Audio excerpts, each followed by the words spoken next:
kanibor oh.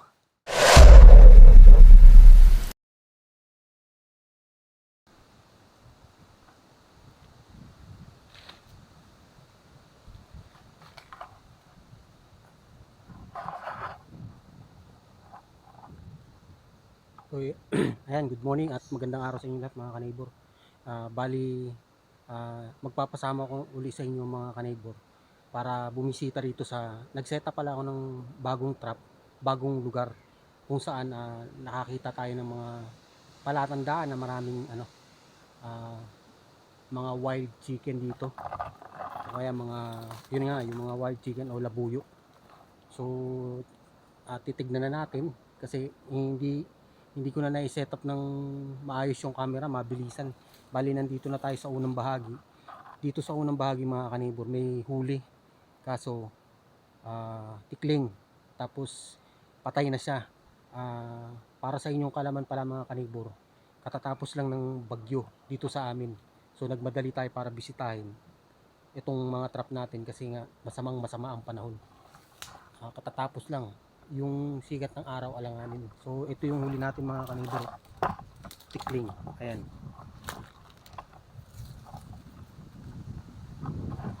unang trap natin tikling, kaso sa sobrang lamig namatay na siya. Malaking tikling to mga kanibor, halos kasing laki siya ng yung manok na lutas. So ang gagawin natin mga kanibor, tatanggalin muna natin yung pagkakatali tapos aayusin uli natin yung trap.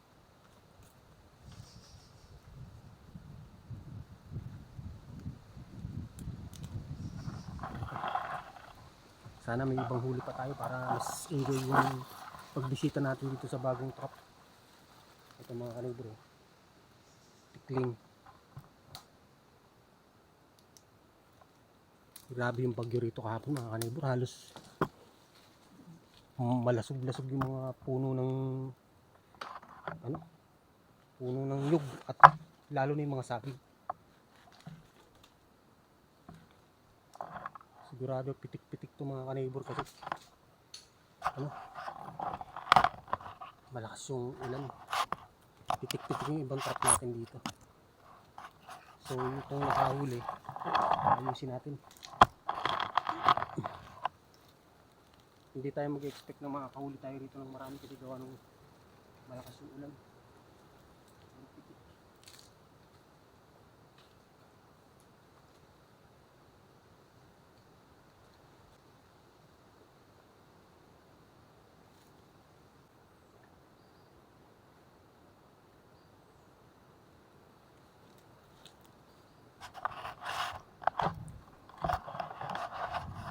So yun yung unang trap, naayos na natin. Didiretso na tayo sa dulo para i-check yung ibang trap. Medyo madulas yung daan.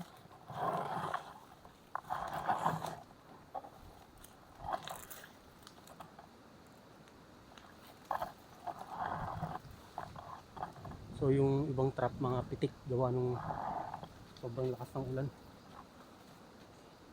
Ayan ito yung trap natin. Tapos nandito pa yung iba, mga pitik. So ayusin natin mga kanibor.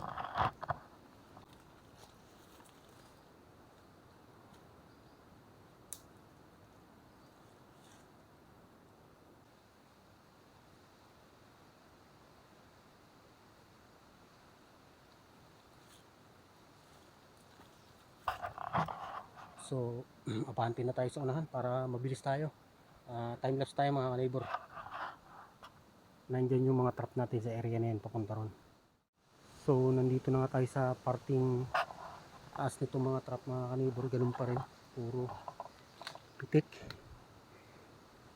Nandito na tayo sa bandang kalahatian ng mga trap natin. Ayun, nabagsakan ng mga daon ng nyug yung ibang trap.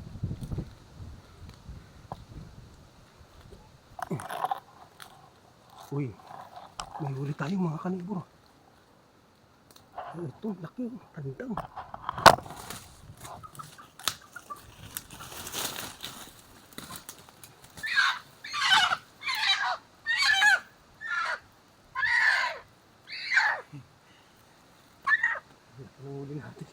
mga kanibor, oh. Pandang. Pandang. Pandang. Kita niyo yung tahid, oh. Grabing talim, oh. Pandang.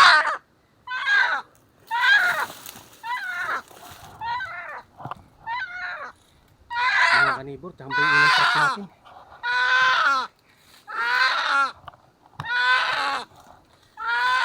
Ang laki, oh. Pandang, mga kanibor.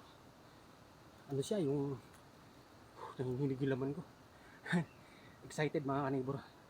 Ngayon lang uli ako nakahuli ng ng muntik pong makawala, oh. O mga kanibor, oh. Yung nagsasabi ng manok daw ito. Manok daw, ano daw, meron daw nagmamayari. Tignan nyo naman kung gaano katulis yung tahid niya, no. Ayan, oh. Tignan nyo naman kung gaano katanda na to. Ayan, oh. Ang laki. Tsamba tayo. Sa unang trap natin, mga kanibor, nakachamba tayo. Kaso mga putik yung iba. I-check natin yung iba kung ito pala yung nakahuli, oh. Oh, mga kanibor, oh. Tahid, oh. Excited ako, nanginginig yung pakiramdam ko. Kahuhuli lang nito.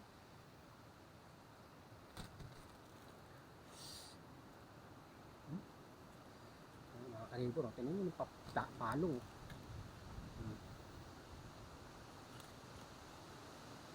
Tide pa lang, oh. Tutulis.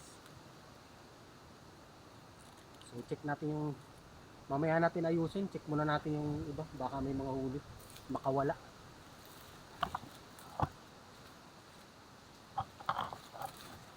Unang trap, huli agad tayo, pero sigurado ko ano ito, mas marami rito yung mga pitik gawa nga ng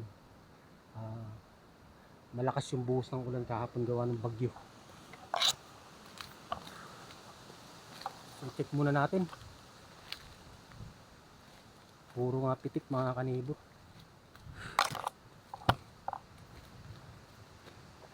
Check muna natin, baka kasi may huli. Grabe yung sinalanta ng bagyo. Baka may huli, makawala o makaputol sa pagkakatali.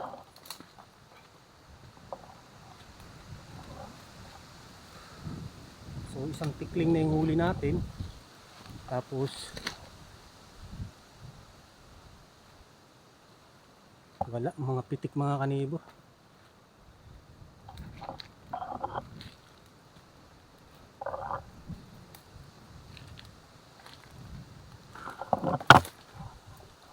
Puro binagsakan ng mga dahon ng dahon ng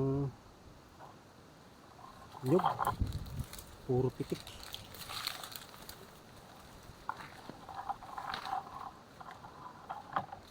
Puro mga pitik. Ito yung ibang trap. Naririnig nyo ba yung hangin, mga kanibor? Mga tropa. Yung trap natin.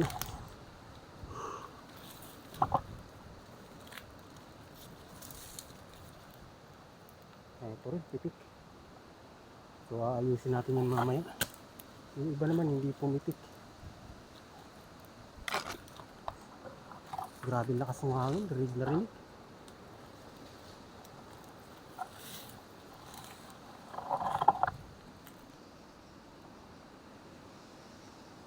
Eto, pinagsaka na ng dahon na yun.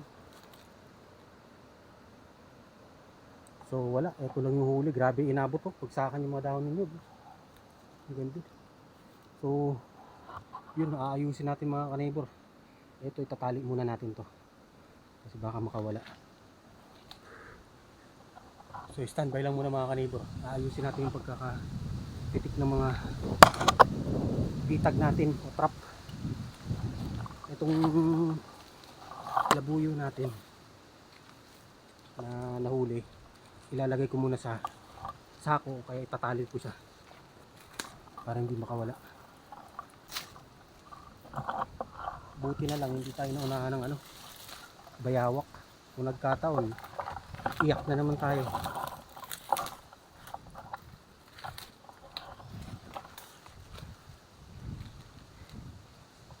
So yun, time lapse muna tayo mga kanibor. Standby lang muna kayo dyan at ayusin natin yung mga trap.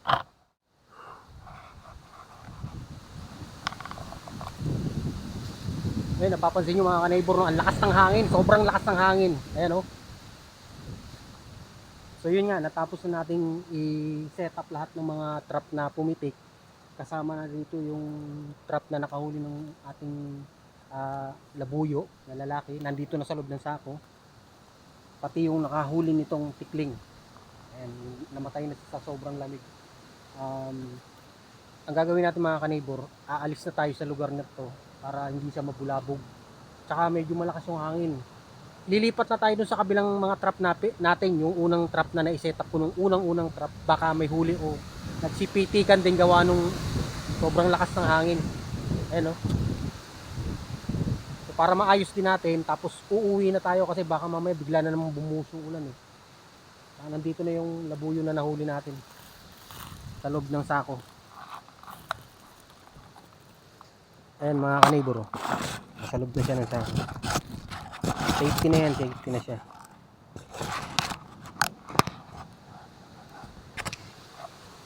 Para hindi na siya makawala, baka mamaya matakasan pa tayo. So, dediretso na tayo dun sa kabilang bundok para bisitahin yung isang trap natin, yung unang-unang sinetap natin.